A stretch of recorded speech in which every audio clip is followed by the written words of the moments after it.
The envelope method looks old, but it solves a modern problem that phone apps still fail to fix for many people. When money becomes abstract, people spend more easily, and cash brings that spending back into the real world.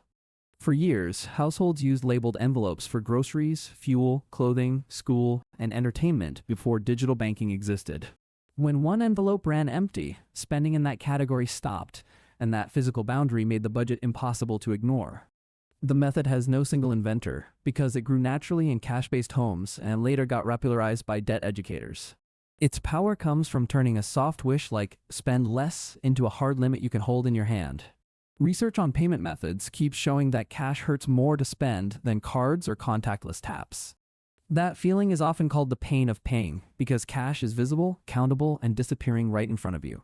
Cards, phones, and quick taps reduce that pain, which can make spending faster and easier to ignore in the moment. In one recent study, people generally said cash was the most helpful payment format for preventing overspending and tracking expenses. The same study found contactless payments among the least helpful, because speed and low friction weaken spending awareness. Brain research helps explain that pattern too, even if the pain is not literal physical pain. In one neuroeconomic experiment, seeing a price-activated brain areas linked to pain-like responses when the purchase felt too costly. The key point is simple. Parting with money creates an aversive signal that can restrain bad purchases. Credit and debit systems can numb that signal, while the envelope method brings it back with every cash decision.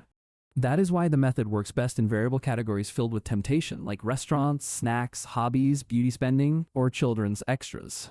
Most budgeting failures are not hard math problems. They are repeated behavior problems that happen one small purchase at a time. An envelope forces trade-offs, because every unplanned coffee or toy visibly shrinks what remains for the rest of the month. It also prevents one kind of spending from quietly eating another category before you notice the damage.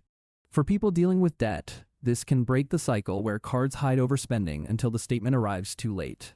The system also reveals emotional truth, because the envelope you always raid shows where your habits are strongest. It does have limits, especially with online shopping, subscriptions, travel bookings, auto-pay bills, and the basic inconvenience of carrying cash.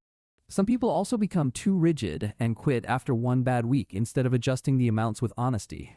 The smartest modern version is targeted friction, not cash for every single bill in life. Fixed expenses can stay digital, while danger zones like groceries, eating out, fun spending, and pocket money move into envelopes. That is why the method still beats many apps for real behavior change. Apps often record spending after the mistake already happened.